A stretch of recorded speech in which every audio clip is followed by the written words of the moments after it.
Siempre, aunque a veces sin saberlo, he escrito novela negra, incluso cuando he escrito novelas de otros géneros, ¿no? Como por ejemplo La pérdida del paraíso, que era una novela histórica, pero realmente era una crónica negra del descubrimiento de América, o cuando es que publiqué Pubis de Vello Rojo, que era más una novela negra que una novela erótica.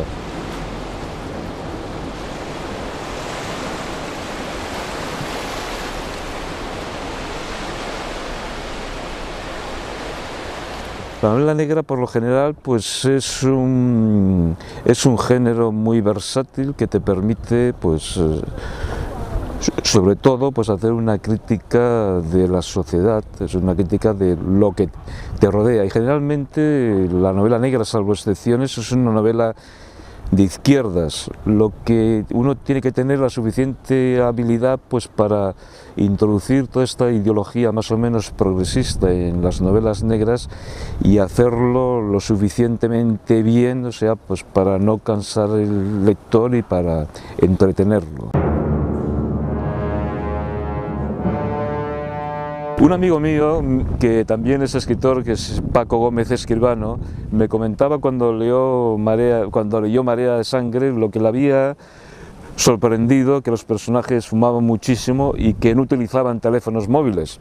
Y claro, es que hay que tener en cuenta que Marea de Sangre está ambientada en los años 80, o sea, 30 años atrás, es casi como una novela histórica. Hubo un momento determinado que yo me planteé, cuando se iba a publicar, en ambientarla en la actualidad, pero me dije que no, porque realmente lo que quería era retratar pues esa España de la incipiente democrática, esa España de la peseta, en la que todavía estaba como partido la Alianza Popular de Fraga y de Barne, y entonces lo quería mucho más conveniente porque más que nada quería retratar una época que yo viví durante muchos años en Playa de Aro y quería pues precisamente plasmar ese ambiente.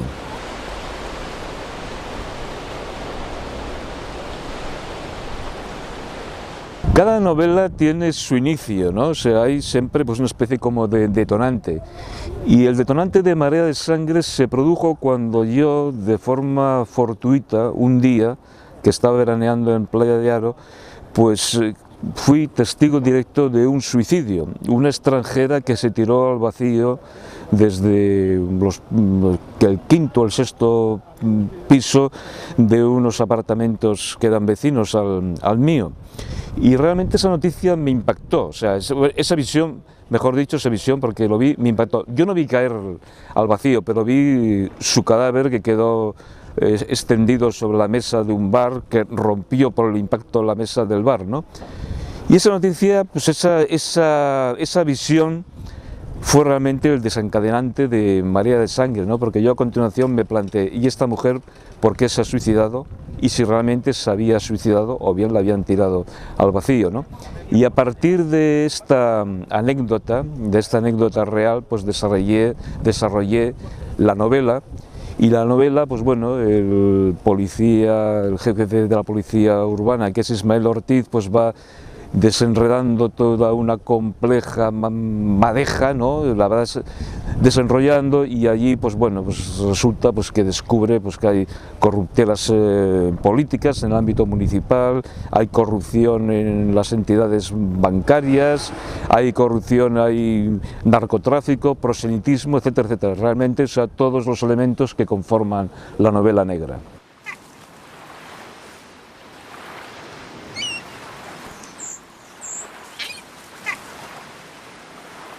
La novela es muy dialogada. A mí realmente los diálogos me gustan mucho y procuro utilizarlos en todas mis novelas, porque yo creo que los diálogos definen un poco a los personajes. O sea, cada personaje tiene que tener una forma diferente de hablar, ¿no? Y eso es importante. Entonces todos los personajes de mi novela pues tienen una forma característica, o sea, que realmente pues que perfilan su personalidad.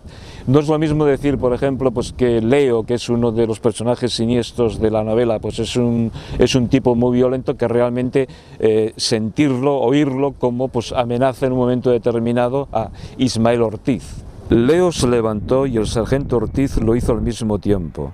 Leo abrió la puerta del despacho y alargó su mano fría y sudada para que Ortiz la estrechara. Se la retuvo cuando él intentó hurtarla y la abrió entonces cambiando totalmente su tono de voz, que se hizo duro e hiriente. No te creas que me has acojonado, no, amigo, ni me has impresionado con esta mierda de puesta en escena, ni que vas a ejercer sobre mí el chantaje. Yo te compro, amigo, por una mierda de dinero y tú eres mío, ¿entiendes? Y te compro no porque te necesite, no porque tenga miedo de lo que puedas largar, que no es mucho, sino por lástima. ¿Entendí, mon ami?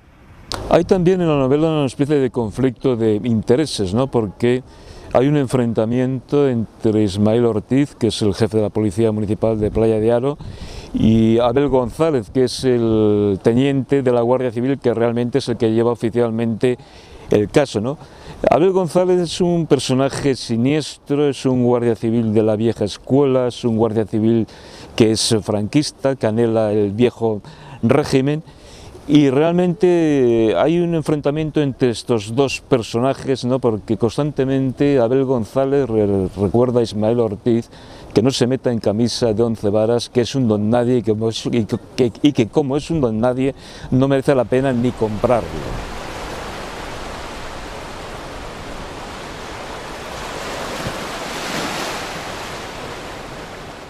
Hay muchos personajes femeninos en la novela.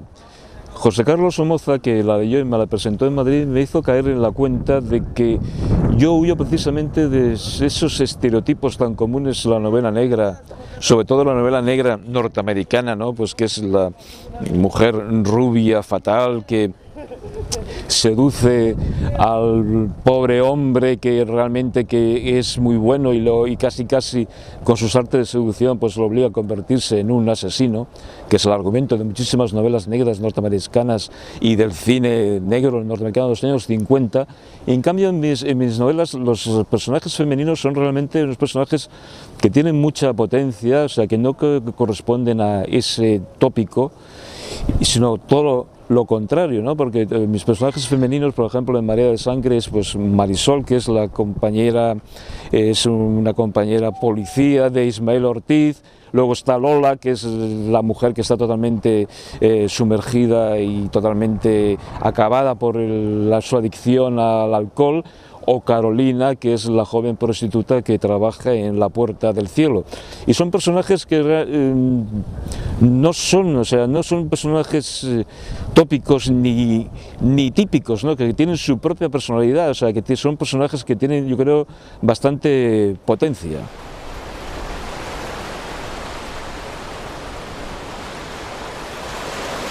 El tiempo, incluso el tiempo atmosférico, tiene mucha importancia en mis novelas. Por ejemplo, si en Lluvia de Níquel era muy importante el calor realmente insoportable que dominaba Las Vegas, ¿no? O sea, que era un calor pues del infierno, que realmente el protagonista no podía salir de los casinos. El tiempo meteorológico en Marea de Sangre es muy distinto, precisamente es un tiempo invernal, es un tiempo brumoso. Y entonces yo lo que quiero en la novela es transmitir al lector esa sensación pues de desaliento, de frialdad, meterle un poquito en la piel incluso pues la humedad del ambiente, ese aire brumoso que domina toda la novela. Y es curioso porque a mí Playa de Aro me gustaba casi más en invierno que en verano, porque solía ir bastantes veces en invierno, retirarme en el apartamento. Yo era casi el único inquilino en ese apartamento. Playa de Aro era una ciudad totalmente fantasmal por la que no había nadie, y ese ambiente que yo he vivido pues lo quería transmitir a través de las páginas de mi novela. Durante los meses de invierno, Playa de Aro se convertía en una población fantasmal. Sin luz y con los días grises y cortos, La muralla de altos rascacielos que daba la visión del mar a los habitantes del interior de la vía turística parecía el pináculo abandonado de una civilización extinguida que había huido hacia otro planeta y había dejado allí aquel despojo. La alegre efervescencia del verano, con el muestrario de pieles más o menos desnudas entregándose al rito solar sobre la fina arena, el bullicio de las discotecas y el trasiego de las cervezas por las terrazas de la carretera daban paso durante los meses de invierno a una atmósfera brumosa y triste de la que no se salvaban los comercios que echaban el cierre a la espera de tiempos mejores. La ciudad hibernaba. La novela transcurre en un pueblo de la costa. Realmente los pueblos de la costa, pues bueno, siempre son los preferidos para las grandes mafias, ¿no? Esto lo estamos leyendo siempre en la prensa, ¿no? Los mafiosos prefieren la costa que no la montaña, ¿no? Entre otras cosas, claro, también tiene su lógica, ¿no? La costa, pues realmente es una especie como de puerto de entrada, pues de una serie de sustancias ilegales, hay muchísimo menos control, entonces por eso es lógico. Entonces por eso uno de los protagonistas de mi novela, que es el Pied Noir, que tiene un restaurante, que es Leo, yo creo que es uno de los personajes más siniestros que hay en la novela. Pues bueno, él se ha ido de Francia y ha establecido un negocio entre comillas legal, que es un restaurante en Playa de Haro. Madeleine, la Madame, como se le conocía popularmente en el ambiente, era la dueña del Baviera, el Heidelberg y varias cervecerías de ambiente alemán que se extendían desde San Feliu de Guíxols a Palamós.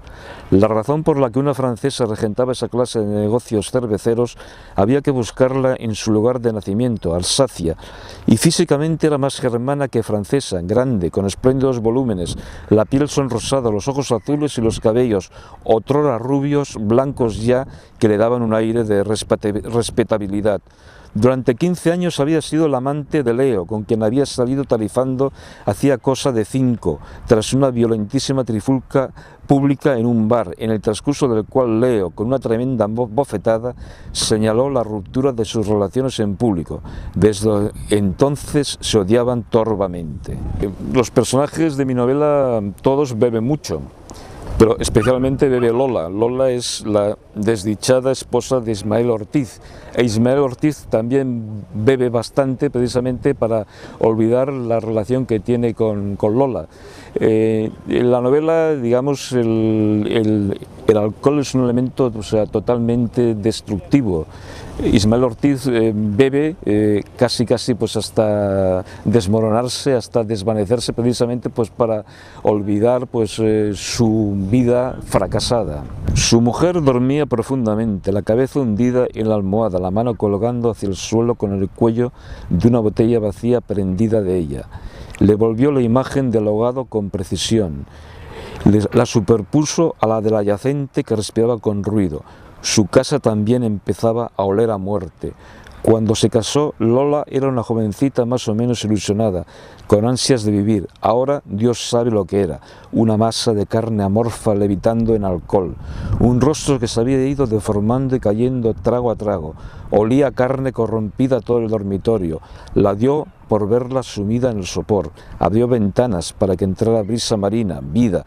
Se desnudó, ocultó su pistola entre las mantas del armario y se tendió a su lado, a 2 palmos de distancia, justo al borde de la cama. El sexo también es otro de los elementos importantes de la novela.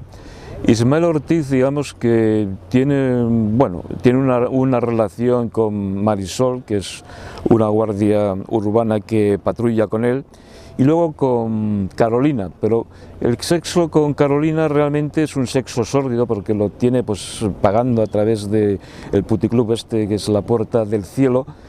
Pero en un momento determinado él se hace ilusiones y entonces quiere sublimar ese sexo, y es entonces cuando él se empieza a enamorar de esta prostituta. Carolina, o como se llamara, no había mentido. Era muy joven en efecto. Cuando la tuvo encima se sintió turbado. Si hubiera tenido una hija a su tiempo tendría la edad de ella, pero cuando descendió suavemente y él entró en ella, sus dilemas morales se evaporaron. Delgada y menuda, su cuerpo estaba muy proporcionado y las facciones de su rostro eran agraciadas. Sus ojos grandes y su boca de dientes enormes sobresalían con fuerza en una cara pequeña y le conferían una acusada expresividad.